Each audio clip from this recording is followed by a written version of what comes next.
The earliest gospel written about Jesus ends with a joke, like a mystery and a comedy all wrapped up in one. That's where our conversation picks up in this, our last session, Meeting Jesus.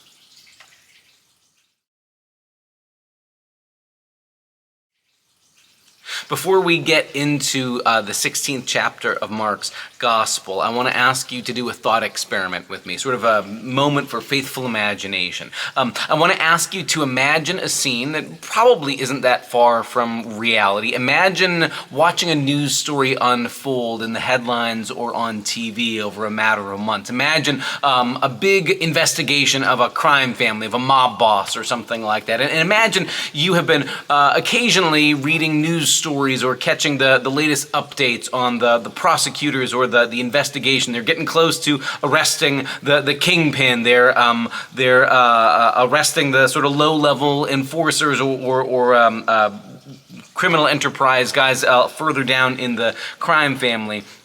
And you're kind of wondering, are they ever going to actually get the Godfather? Are they ever going to get the Don who's at the top of the crime family? Are they finally going to get the head figure in this movement of organized crime? And imagine then with me that one day in the news you read an exclusive expose that describes a story where the mob boss, the head of the crime family, gets all of his lieutenants together in a closed-door meeting and threatens them all and says that he'll get rid of them all. He'll have them killed if they squeal to the investigators. If anybody says anything, he'll kill them. He'll have their families harassed and they'll do terrible things. And then on top of it, to make it all legal, he also makes them all sign non-disclosure agreements, NDAs. And imagine the news story says, there was this closed-door meeting, and the mob boss made all of his enforcers and lieutenants promise they wouldn't tell anybody. Well, that would seem pretty sad, pretty defeated, like, oh, justice won't be done. He's going to get away with it. He's going to intimidate his guys into silence, except you're reading this news story, right? You're catching it on the TV news. Somebody must have talked, right? Somebody who was in that room is there telling you that the mob boss intimidated all of his lieutenants to make them be quiet. In other words, the fact that you're reading it as a news story is a giveaway that the guy doing his worst, doing his absolute darndest to keep everybody quiet, couldn't do it, right? You would see that sort of cognitive dissonance, right? Reading a story about everybody keeping a secret means somebody didn't keep the secret. Well, if you can understand, if you can sort of feel that tension and almost the comedy of it, right? That for all of our imaginary mafiosos' attempts to quiet everybody and control them, somebody still told the secret. And the only possible explanation for why is that somebody got to him, right? The police or the investigators or the FBI got to somebody and said, we'll protect you, and if you turn state's evidence, you'll be protected. And some kind of encounter changed so that the people who left the room afraid eventually decided to tell the story they'd heard. Something like that is what happens at the tail end of Mark's Gospel. And in our in-person session we gather at 1 o'clock on Thursday, we'll talk a little bit more about the nuts and bolts of why our Bibles have multiple endings to Mark's Gospel and why most biblical scholars today think that what's called the longer ending and the shorter ending of Mark are probably later additions from later scribes who just had their minds blown by what they read in Mark's Gospel. But the earliest copies we have of Mark's Gospel end really, really abruptly. And it's either makes you think it must be a mistake or it's a genius move of storytelling that is like the punchline to a joke. I'll read the short version of Mark's 16th chapter, what we think is the earliest ending of Mark's Gospel. When the Sabbath was over, Mary Magdalene and Mary the mother of James and Salome brought spices so that they might go anoint him. And very early on the first day of the week, when the sun had risen, they went to the tomb. They had been saying to one another, "Who will roll away the stone for us from the entrance to the tomb?" When they looked up, they saw that the stone, which was very large, had already been rolled away. As they entered the tomb, they saw a young man dressed in a white robe sitting on the right side, and they were alarmed. But he said to them, Do not be alarmed. You are looking for Jesus of Nazareth, who was crucified. He has been raised. He is not here. Look, there is the place they laid him. But go, tell his disciples and Peter that he is going ahead of you to Galilee. There you will see him just as he told you." So they went out and fled from the tomb, for terror and amazement had seized them. And they said nothing to anyone, for they were afraid. That's how it ends. That's how our earliest copies of Mark's gospel end. And because that is such a surprising, unexpected way to end a story, with the rumor of resurrection, but the women running away afraid, and Mark explicitly saying they said nothing to anybody because they were afraid, you're left with really one of two choices. Either this isn't really where it's supposed to end and there should be more, like maybe the last page is missing or got torn off or something like that, which could explain why later copyists said, this doesn't seem right, let me give something that feels like a conclusion based on what I know from other gospels. That's a possible theory. Or Mark is doing something brilliant that has that same feel of imagining you're watching the news story saying that the criminal head of the underworld, the mafia guy, has a closed door meeting and gets all of his lieutenants to say they're not going to spill his secrets and they're not going to turn state's evidence. But the fact that you're reading it in the newspaper tells you somebody talked, right? Because Mark, the gospel writer, isn't one of the people in the scene that he describes, right? There on that first resurrection morning, on the first Easter Sunday, Mark doesn't say, I was there watching it happen and I told, but nobody else did.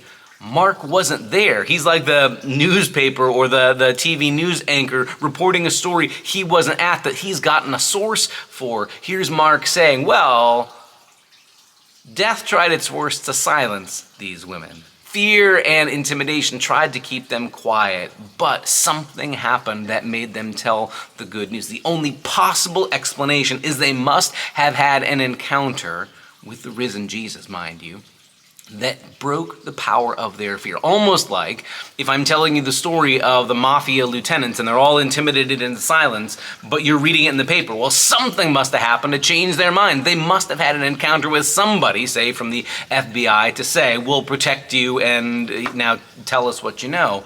The only possible explanation for these women leaving the tomb afraid and determined not to tell anybody because they're scared, but now Mark's told the story, is somebody eventually spilled, somebody told, something happened.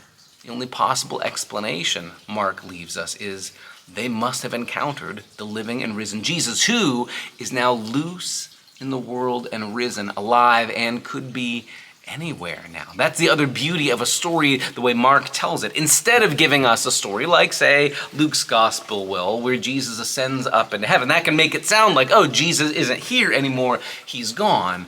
Mark, like a good movie director, knows to end his movie early, to say, the tomb was empty, something happened to change these women's lives, but nobody could pin Jesus down. Even at the cross, nails ultimately proved ineffective. Like Frederick Buechner says, you can't hold Jesus down for long. He's loose and now could be anywhere. He's among us and his movement continues on. Like if you would read that news story we've been imagining, saying that somebody finally spilled their secrets about the mob boss, you'd know, oh, I guess that means that eventually, it might take a while, but that mob boss is going to get brought down, right? If his lieutenants have turned on him and they're starting to report what he's done, then it's just a matter of time before finally they arrest him and they bring him to justice. In a sense, the resurrection story isn't the end, but the beginning of a story. It's a way of saying Jesus' victory did get accomplished at the cross. God has done something new in the resurrection, and God's movement is just beginning. That kingdom, the reign of God Jesus kept announcing,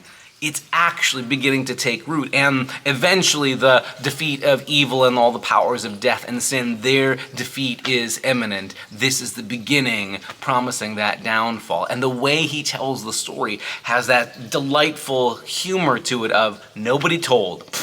Well, of course somebody told, right? It's the punchline of a joke. Nobody ever told. Well, who told Mark?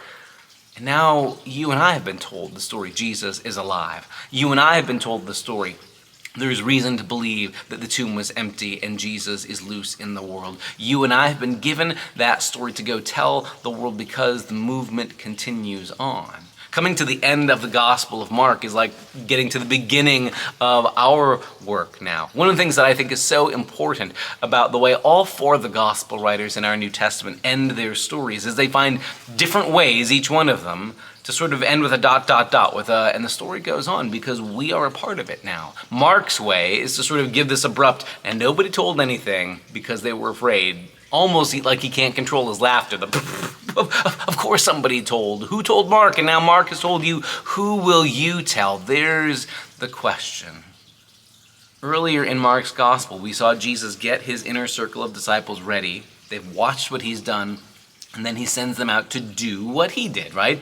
And now here's this moment where Mark, the storyteller, is like, okay, now it's your turn. You carry the news of Jesus, the way of Jesus, the resurrected life of Jesus, wherever you go, and let it transform and change people as God wills. It will always be this sort of underground subversive movement. It will never be the dominant, controlling empire way of doing things. It will always be this sort of subversive, liberating kind of movement on the margins and on the edges of people's perception, but always bringing in God's reign, God's new kind of kingdom, new kind of community. So that brings us to the end of Mark's gospel. However, new Bible study series begins coming up next Thursday. So even if you can't join us in person for our final session this Thursday at 1 o'clock here at Community of Christ, join us moving forward for new studies and new explorations in the Bible together. Thanks for having been with us here on Meeting Jesus.